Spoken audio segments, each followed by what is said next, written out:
Nous voici arrivés au 6e jour de la 3e semaine. Et nous allons voir le psaume 55.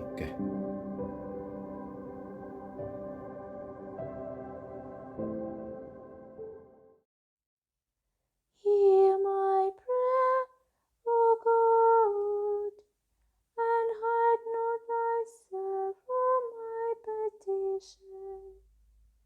Take heed unto me, and hear me, how I mourn in my prayer, and am vexed. The enemy crieth so, and the ungodly cometh on so fast. For they are minded to do me some mischief, so maliciously are they set against me. My heart is disquieted within me, and the fear of death is fallen upon me. Fearfulness and trembling are come upon me, and an horrible dread hath overwhelmed me. And I said, oh, that I had wings like a dove, for then would I flee away and be at rest. Lo, then would I get me away far off, and remain in the wilderness. I would make haste to escape, because of the stormy wind and tempest. Destroy their tongues, O Lord, and divide them. For I have spied unrighteousness and strife in the city. Day and night they go about within the walls thereof. Mischief also and sorrow are in the midst of it. Wickedness is therein, deceit and guile put not out of their streets. For it is not an open enemy that hath done me this dishonor, for then I could have borne it. Neither was it mine adversary that did magnify himself against me, for then peradventure I would have hid myself from him. But it was even thou, my companion, my guide, and mine own familiar friend.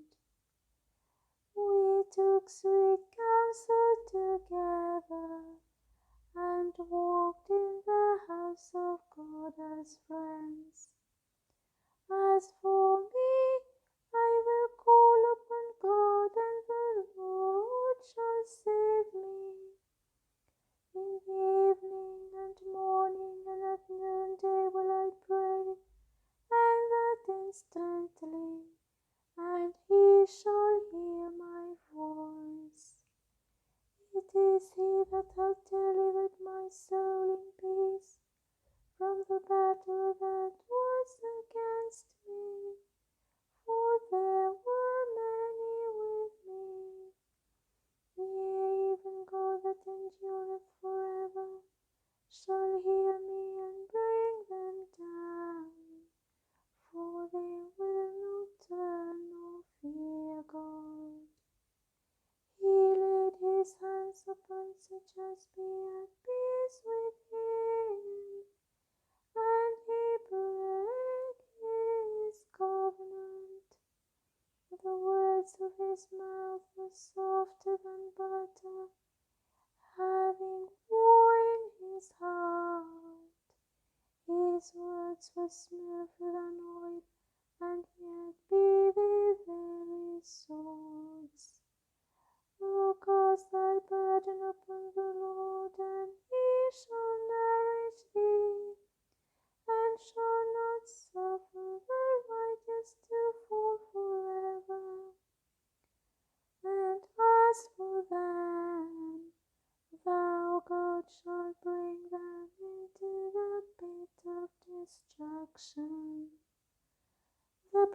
Crafty and deceitful men shall not live out of their days.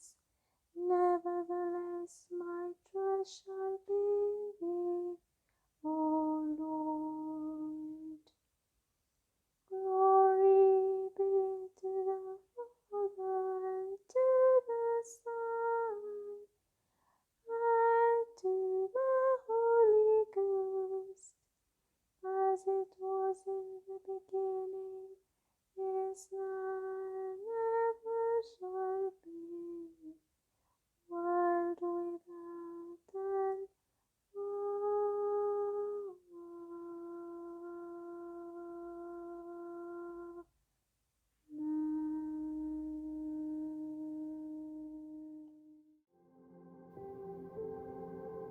Le psaume 55 frappe immédiatement par son émotion brute et sa pertinence intemporelle. Ce psaume écrit par David rappelle avec force le mal que la trahison peut causer, mais il met également en lumière l'espoir que procure la foi en Dieu. À la base, c'est un cri sincère adressé à Dieu pendant la tourmente. David exprime sa profonde détresse face à la trahison d'un ami proche, une chose à laquelle beaucoup d'entre nous peuvent s'identifier. Mais le psaume 55 va au-delà de la simple expression de la douleur. C'est un voyage de l'angoisse à l'assurance. David écrit avec vivacité son désir d'échapper à une situation difficile, rêvant d'elle comme une colombe pour s'envoler et de trouver le repos.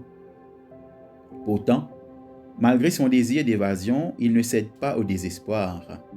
C'est une leçon cruciale pour nous tous, confrontés à des temps difficiles. La solution de David est d'invoquer Dieu, confiant qu'il entendra et le sauvera. La promesse de soutien de Dieu est inébranlable.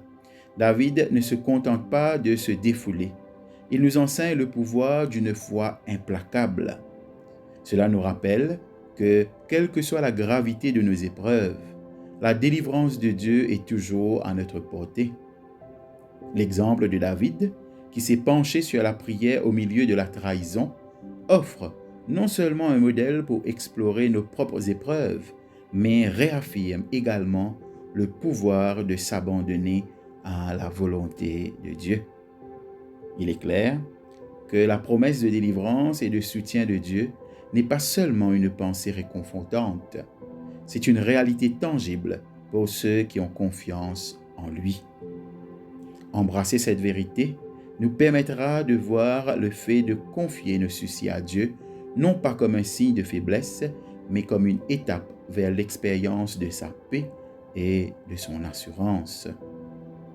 Le psaume 55 témoigne de l'espoir et du soutien durable trouvé dans l'amour de Dieu, un phare pour quiconque fait face aux tempêtes de la vie.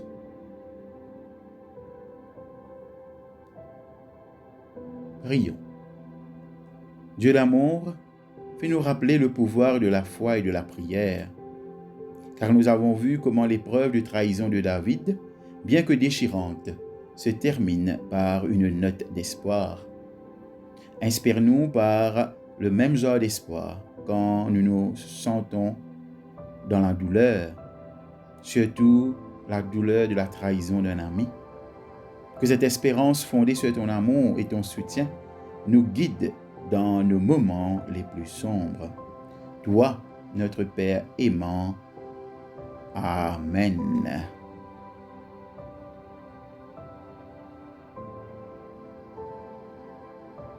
Piste de réflexion. Premièrement, pensez-vous que la prière peut vraiment aider dans les périodes de troubles émotionnels? Deuxièmement, selon vous, est-ce bénéfique de remettre nos fardeaux à Dieu?